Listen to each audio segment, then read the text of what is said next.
Hello team, welcome to another ATP Geopolitics video. Myself, Jonathan MS Pearce. This is Ukraine War News Update, second part thereof for the 17th of June 2024. We'll go to the first in the military aid and equipment news nuggets. Latvia sent the first batch of drones to Ukraine, preparing for a second one. Now, Latvia are one of the leaders in a drone coalition. So they've already dispatched a first batch of drones to Ukraine. And that is obviously really good news. Don't know the details about the types of drone they are and what their capabilities are, but it's great to see that Ukraine is being assisted in all these different coalition areas. This one has a number of countries helping with, and again, like I've said before, this is in those countries' best interest as well, because they are, yes, providing equipment for Ukraine, but they are testing out, they're doing their R&D, they're getting feedback from the battlefield, they're doing their R&D, producing this stuff, then giving it to Ukraine, and then they're getting feedback on the success or failure of that, and it's evolution. It's a performance feedback revision, the evolution of these pieces of kit so that they produce better and better stuff for Ukraine. Yep, the primary benefit is to Ukraine here, but actually they're also considering these are our indigenously made pieces of kit to defend our own nation. So if we can get that feedback that improves these bits of kit, then we are indeed helping ourselves. This is strategically useful for, in this case, Latvia, but any of the nations involved in, particularly I think the drone coalition, because that's one that is evolving in real time. If you're involved in, say, a tank coalition, or artillery coalition, yes, there is going to be an element of what's working best and what type of shell is more useful for the Ukrainians. But in terms of developing new technologies, I think it's much more of a long-term thing. The drone coalition is going to be about we are seeing this play out in real time. We're seeing this domain evolve, and it's becoming such an important component of modern warfare that actually most countries, I'm sure, would be trying to get on the drone coalition more than anything, because it's in their own best interest to do so. German Aid to Ukraine says, it's great to see that all the heavy equipment donated by Germany is getting to Ukraine to support the Ukrainians. We finally have a steady flow of Leopard 1A5 main battle tanks again. So this is the older, more kind of Soviet era tank, right? Equivalent to some of your T family tanks. So Leopard 1A5, but it is being upgraded with fire control systems and whatnot to make it have that little competitive advantage, which will enable the delivery of around 60 additional Leopard 1A5s by the end of the year. In addition, we have finally completed the delivery of 42 Vicent 1MC mine clearing tanks, which were announced at the end of 2022. So actually, the Ukrainians should have a lot of mine clearing tanks that I was listening to an analysis about the importance of air defense the other day. I think it was Peter Zion actually talking on Times Radio. It's a really nice interview, that one. Talking about the obvious advantage of completely getting getting air superiority in a localized tactical area. So if you can wipe out Russian air defenses in an area and then hammer their artillery as well, then you can just in one particular area start to get your mine clearing tanks in, and then have some kind of combined arms successes on the back of it. It's all about getting air superiority. You don't have to get it right across the whole front line, but in a particular area you can get your mine clearing tanks in. Well, you need those mine clearing tanks. You are going to lose them. So 42 Vicent from Germany is incredibly useful. Obviously they've lost some of these, but by now there are also only 20 Marder 1A3 infantry fighting vehicles pledged, which are to be overhauled, upgraded and delivered by September at the latest. These will then also be delivered in full for the first time since Germany has promised the first German-made infantry fighting vehicles to Ukraine at the beginning of 2023.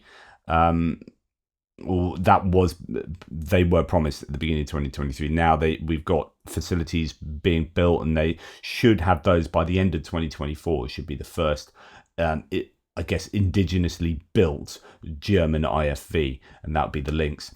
At the current pace, all bridge-laying tanks, the Biber and the Pioneer Panzer 2A1 DAX armoured engineering vehicles will also be fully delivered by the end of the year, considering that the pledged 6 Westland Sea King Mark 41s. So remember, the UK provided 3 Sea Kings, old old school helicopters, but workhorse. We're in our armed services for ages. Then also with air sea rescue in the UK, replaced by the Merlin, and then now by goodness knows what. But they are delivering 6 of these to Germans, and a third Patriot battery to be delivered in the near future, and all vector drones, 240 plus, and Cheetah self-propelled anti-aircraft guns, 15 of them will be delivered by the end of the year. So the Cheetahs are the Dutch upgraded Gepards. Gepard means literally cheetah, German word for cheetah, but the Cheetah version is actually a different version. So the Cheetah is this Dutch upgraded, it has got an upgraded radar, and a load of them were in Jordan, and that's where Germany, I think, is getting some of these. 15 of those are coming by the end of the year. A significant proportion of heavy equipment and long promised equipment will have been delivered by the end of 2024. I'm therefore very confident that we will see some major announcements within the next 6 months. After all, we shouldn't forget that Germany's Minister of Defence is currently trying to get an additional funding for this year's military aid, 3.8 billion euros, according to media reports.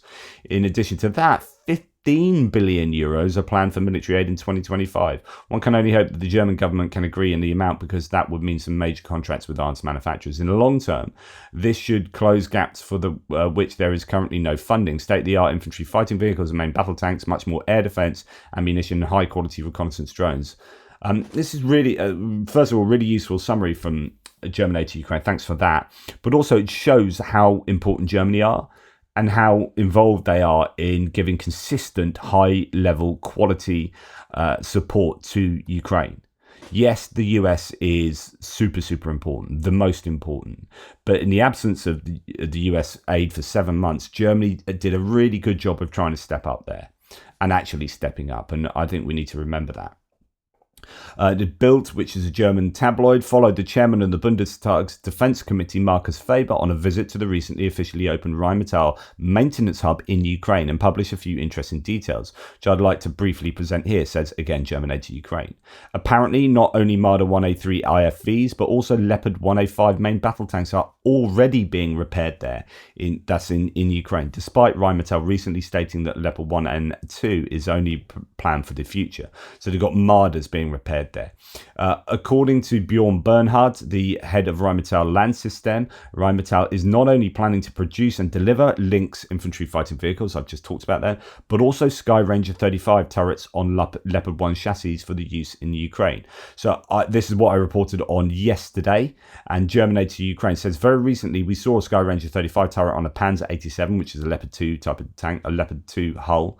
So this might not be as much science fiction as one might think, although I wonder where they want to get all the Leopard 1 chassis from. And he actually adds an addendum here, small addendum to this. Obviously, this is not a new idea, as Hartpunkt, a German source, already wrote about it in September 2023 and got confirmation from Rheinmetall. Back then, it was about 10 Sky Ranger 35 turrets on the Leopard 1 chassis. So I must have missed that back then, German aid to Ukraine says. So this seems to be another example of Germany taking the lead, getting stuff done, quietly going about their business whilst also being super transparent about what they're doing. And that helps people like German aid to Ukraine give those details to us. Really good, because air defense and we'll go on to talk about perhaps a Swedish or BAE Systems piece of kit that might end up in Ukrainian hands. I don't know. There's no talk about that yet, but just a bit of a development there. So this is really great from Germany. And the reference to the Bild's publishing images of the Rheinmetall repair plant in western Ukraine, where Leopard 1 tanks and Marders are being repaired, and Leopard 2 by all account. The factory is secret, don't know the whereabouts, but here we can see things are being worked on, and good news, good stuff. That's what the Ukrainians would really want, a much quicker, more efficient way of repairing that equipment. Now, Sweden, here we have a Swedish media source reporting on Bofors launching the Trident Mark II. So BAE Systems Bofors, so that's the BAE Systems the UK, Bofors, I presume Swedish,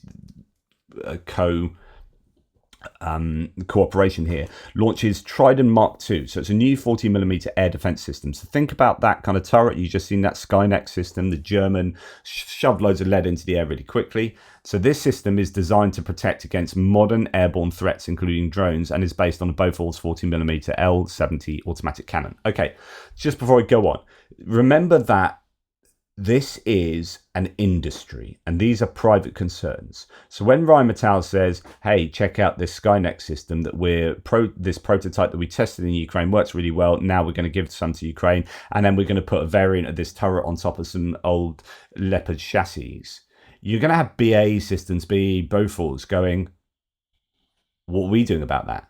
Like, this is where the free market economy actually is beneficial here, because you've got people that want to make a profit going, and it is not about profiteering. It's not about saying, oh, this is moneyed interests trying to start a war and this is all about the money. No, but this is a war that's been started. You've got Ukraine fighting for its existence, and the free market can come to its aid, with also the state concerns in all these different countries also helping. But here the free market say, or you've got an entity in the free market saying, hey, hang on, they're producing something that's good, and we are one of their competitors. We are Rheinmetall's competitors.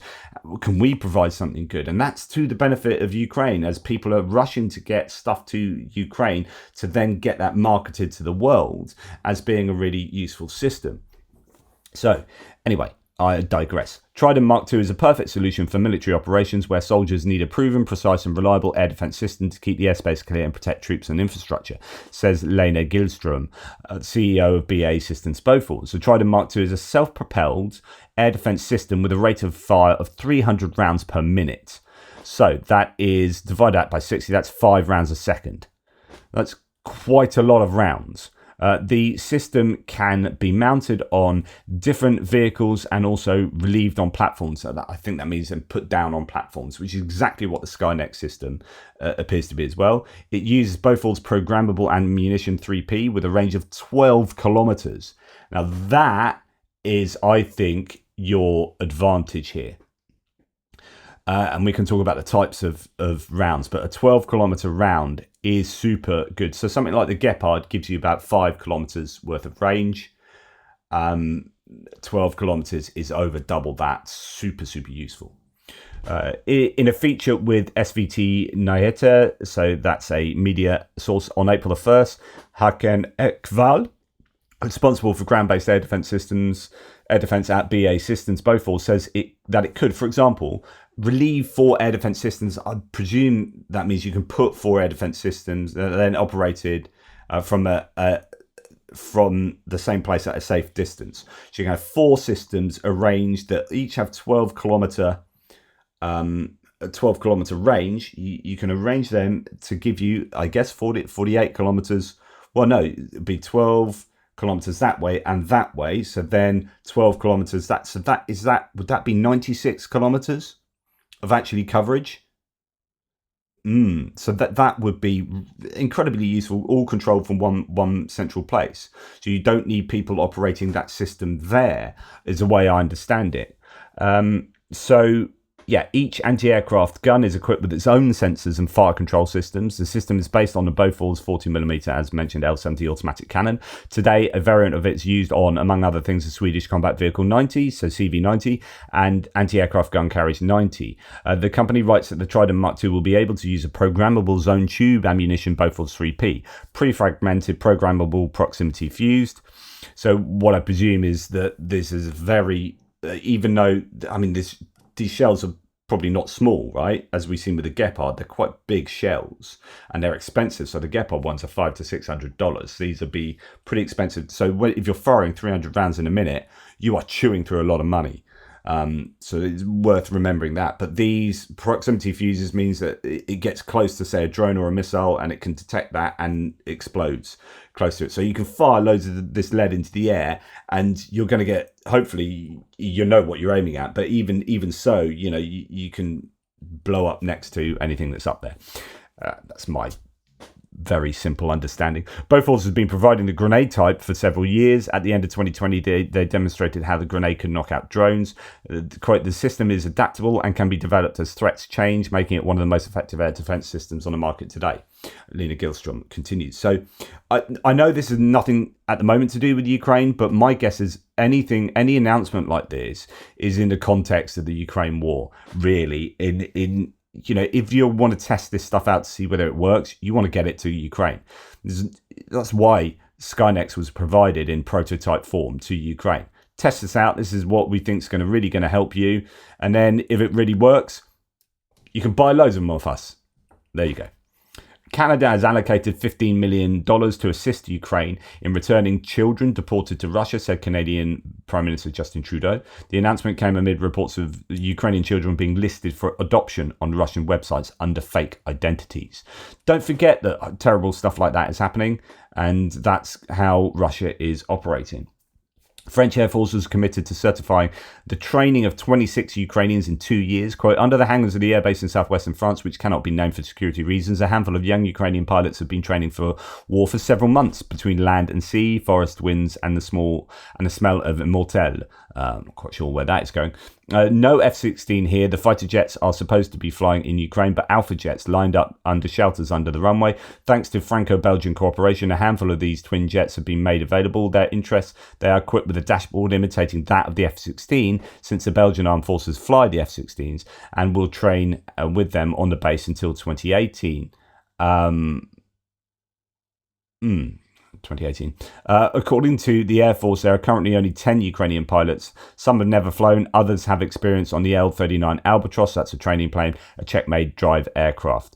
The training of the Ukrainians on French soil is a culmination of a long process that began more than a year ago in May 2023 during a meeting of Kiev's allies in Ramstein, Germany. It's a result of long technical and sensitive discussions aimed at reconciling the urgency of Ukrainian needs with the various operational constraints of Western military headquarters, which have always had fleets of fighter jets cut to the bone.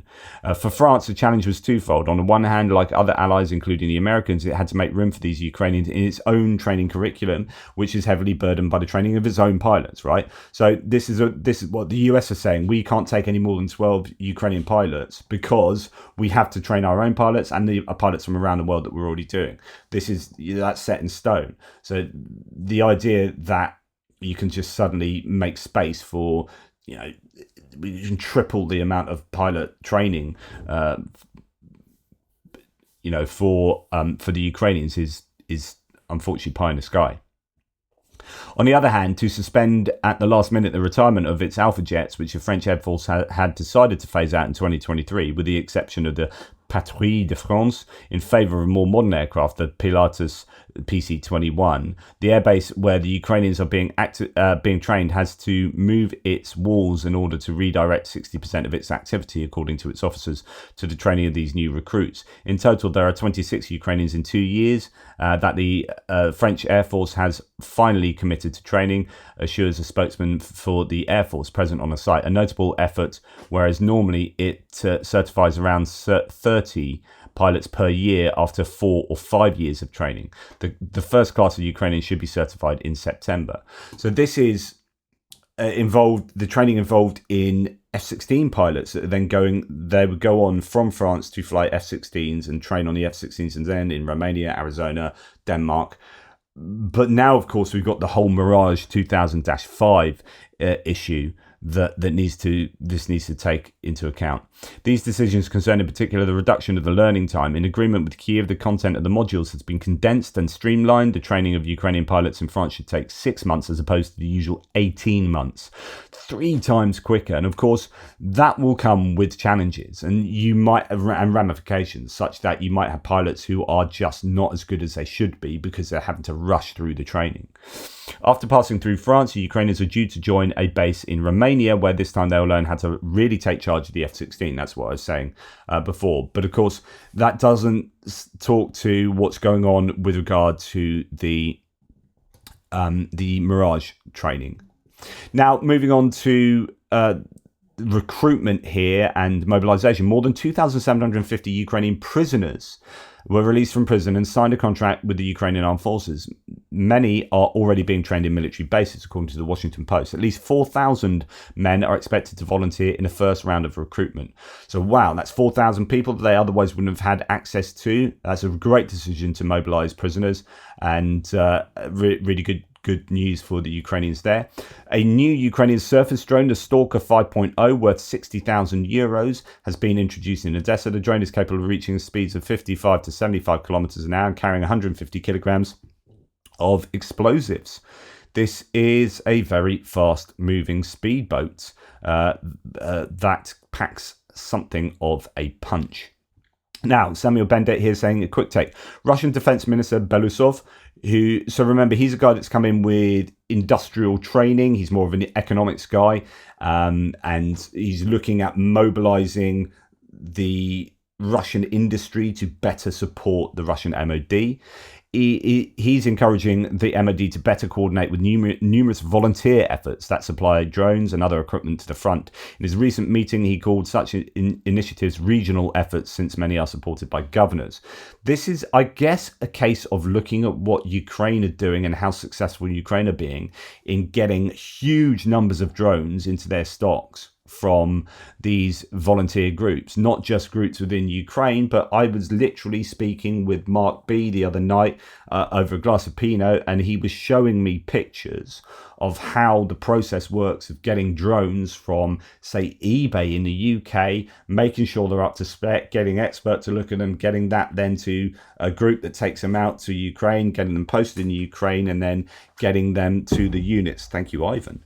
And getting those units to post pictures of, like, here's a proof of these. So it's all really transparent. It's worked 100% brilliantly. The units ask for these particular drones, and some volunteer people back in the UK get those drones to that unit. That's an insanely good process, considering none of these people have got anything to do with the war, really. Those are volunteer groups outside of Ukraine, right? So I would assume you're going to have Belousov looking at what Ukraine is doing really well and saying, yeah, because you look at both sides will be doing this. What do the Russians do really well? Right, we need to do that, or we need to do better than that, or we need to mitigate against that. And the Russians are saying, what do the Ukrainians do really well? We need to do better than that, or mitigate against that. So we need to do what they're doing in terms of getting all of this support. Now, we're not going to get that from outside of Russia, mainly, not volunteer groups, because actually outside of Russia, people don't care so much about supporting Russia from a moral point of view. Well, we do that because we feel so strongly that morality has been ripped up by the Russians here, and that it's so obvious that the Ukrainians are the good guys, Russians are the bad guys. So we go out of our way to help Ukraine. I don't think Russia will get that from outside of Russia. They will get state support from an ideological strategic positioning, but you're not going to get like groups of Vietnamese volunteers going, oh, do you know what? We really need to help out those poor Russians. And so, and making drones off their own back. So here it's about, okay, so we need to get Russian volunteers, because they will have that moral dimension where they will want to support their lads on the front line, and we need to properly mobilize that effort. So anyway, sorry, I digress. So he says, they are supported by, these regional efforts are supported by governors and have funding for drones and other equipment assembly from regional budgets, along with numerous privately funded efforts. So actually a lot of this is still coming out from essentially central government, although local government, taxpayers. So it's not so much volunteers, but it is also then privately funded efforts. But I wonder what the comparison is when you look at United 24 and the hundreds of millions they've raised, and the volumes of volunteer drones have hit the front from Ukraine. I wonder what the numbers are for Russian privately funded efforts. I imagine there's going to be a huge asymmetry there.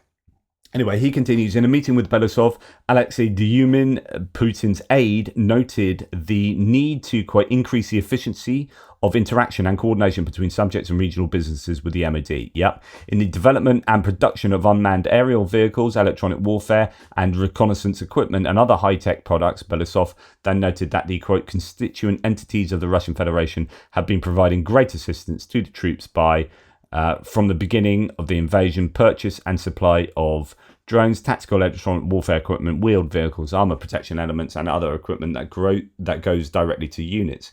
In a move that was anticipated by many volunteers, Belousov called for a need to, quote, streamline and coordinate the supply of certain equipment to the front, especially electronic warfare and reconnaissance equipment. Belousov, quote, outlined the need to carefully consider the proposed interaction mechanisms and use them when organising assistance to the troops.